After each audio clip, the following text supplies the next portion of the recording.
শোন রে বাবারা, আজ তোমাদের একটা দারুণ গল্প শোনাব। নাম কালো, লালু আর দুলু। গল্পের প্রথম পর্ব, পর্ব ১। অচেনা একটা গ্রাম। ওই গ্রামে ৩ বন্ধু ছিল। এক ছিল লালু, এক ছিল কালো, আর ছিল দুলু।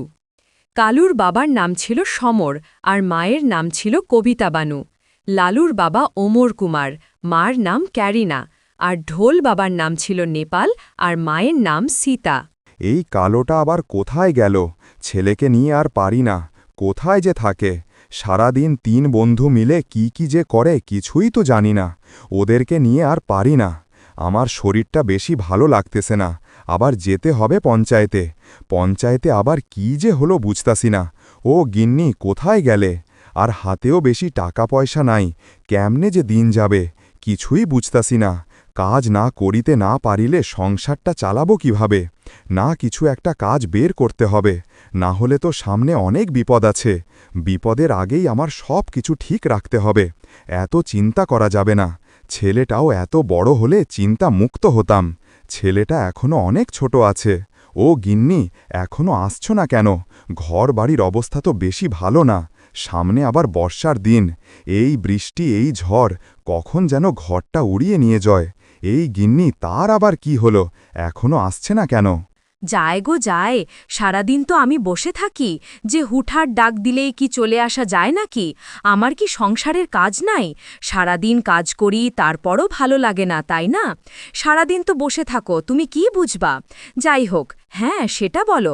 সংসারের অনেক কাজ পড়ে আছে। রান্নাবান্না করতে হবে, থালা বাসন মাজতে হবে, কাপড় কাচতে হবে, অনেক কাজ। আবার কালোটা কোথায় যেন চলে গেছে, ওকে খুঁজে নিয়ে আসতে হবে। তার কাছে কেন সেটা বলো। কি আর হবে, পঞ্চায়েতে যাইতে বলতেছে। হঠাৎ করে পঞ্চায়েতে যেতে বলতেছে? ব্যাপারটা বুঝলাম না। কোনো সমস্যা হলো নাকি আবার? কি করে বলবো, আমিও তো নিজেও জানি না কি কারণে পঞ্চায়েত এলাকায়। আমার শরীরটা অবশ্য একটা ভালো নাই। কেমনে যে যায়। দেখো, আবার কালোটা আবার কি না কি করে ফেলছে। কোনো খারাপ কিছু যদি হয়, ৩ বন্ধুকে নিয়ে আর পারি না। কালু, লালু, দুলু কি থেকে কি করে ফেলে। সারা দিন খেলাধুলা করে, তাই কই থাকে। কিছুই কোনো খোঁজখবর বলতে পারে। হ্যাঁ, ঠিক বলেছ। ওদেরকে নিয়েই তো আমার চিন্তা। কোথা থেকে কি করে ফেলে। যাই হোক, তাহলে আমি যাই, আমার দেরি হয়ে যাচ্ছে। আচ্ছা, ঠিক আছে, তাহলে যাও, তাড়াতাড়ি বাসায় ফিরে এসো। হায় রে বাবা, তুই বুঝতাসি না পঞ্চায়েতে যাবার কি হলো? লালুটা আবার কিছু তো করেনি। ওকে নিয়েই তো চিন্তা। দেখা যাক কি হয়।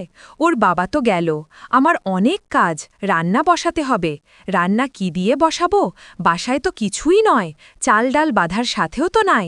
হায় আল্লাহ, কিভাবে দিনটা চলবে? আমাদের এই কষ্ট কি আর কোনোদিন দূর হবে না? সারা জীবন কি কষ্ট করতে হবে? হাতে টাকা পয়সা কম, কোথা থেকে টাকা জোগাড় হবে?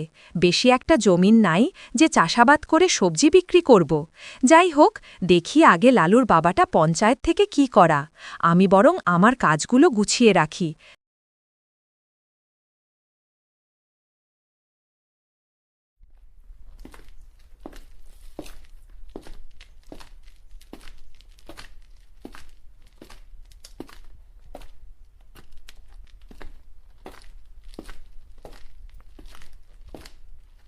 বসে বসে আর ভালো লাগে না। লালুটা যে কোথায় গেছে, এই ৩ বন্ধুকে নিয়ে আর পারা যায় না। কোথায় যায়, ঠাই বা না খায়, তার কোনো ঠিক নেই।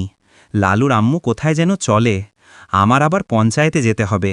হঠাৎ করে আবার পঞ্চায়েতে ডাক পড়েছে। ও গিন্নি, কোথায় গেলে? তাড়াতাড়ি আসো, আমার পঞ্চায়েতে যেতে হবে। কোথাও ঘুরতেও যায় না একটু, কেমন যেন ভার ভার হয়ে আছে। যেতে হবে। কি যে করি, কিছুই ভালো লাগে না। পঞ্চায়েত থেকে আসার পর আবার বাজারে যেতে হবে। বাজারেও আগের মতো এখন টাটকা সবজি পাওয়া যায় না। মানুষও এখন খারাপ হয়ে গেছে। আগে কি সুন্দর টাটকা জিনিস পেতাম, মাছ, মাংস, শাকসবজি, নানান কিছু। আর এখন কিছুই পাওয়া যায় না। যাই হোক, হবে। এত চিন্তা না করে গিন্নি তো এখন আসছে না। কেন গিন্নি, জলদি আসো, পঞ্চায়েতে এবার নালিশ করতে হবে। এলাকার গ্রামের ছেলেপেলে অনেক পাজি হয়ে গেছে, ঠিক মতো কারো কথা শোনে না। যাই গো যাই, কথা আমি শুনতে পাইতাছে। একটু কাজ করতেছিলাম, তাই আর কি একটু দেরি হলো। কি হয়েছে তাই বলো, ডাকতেছ কেন?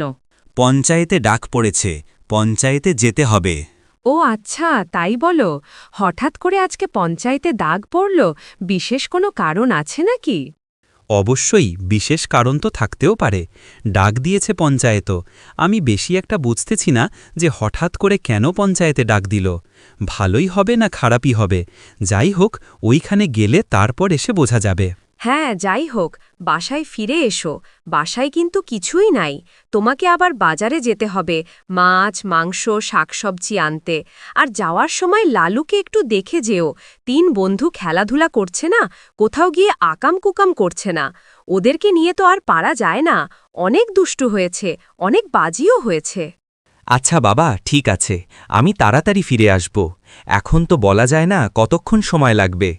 লালুকে নিয়ে তো আমারও চিন্তা হয়, কোথা থেকে কি করে বসে। একটু বড় হলে ভালো হতো, এখন তো অনেক ছোট। আমি চলে যাই, তুমি বাসার কাজ ছাড়ো। আচ্ছা ঠিক আছে, যাও, তাহলে আমি আমার কাজ করি গিয়ে।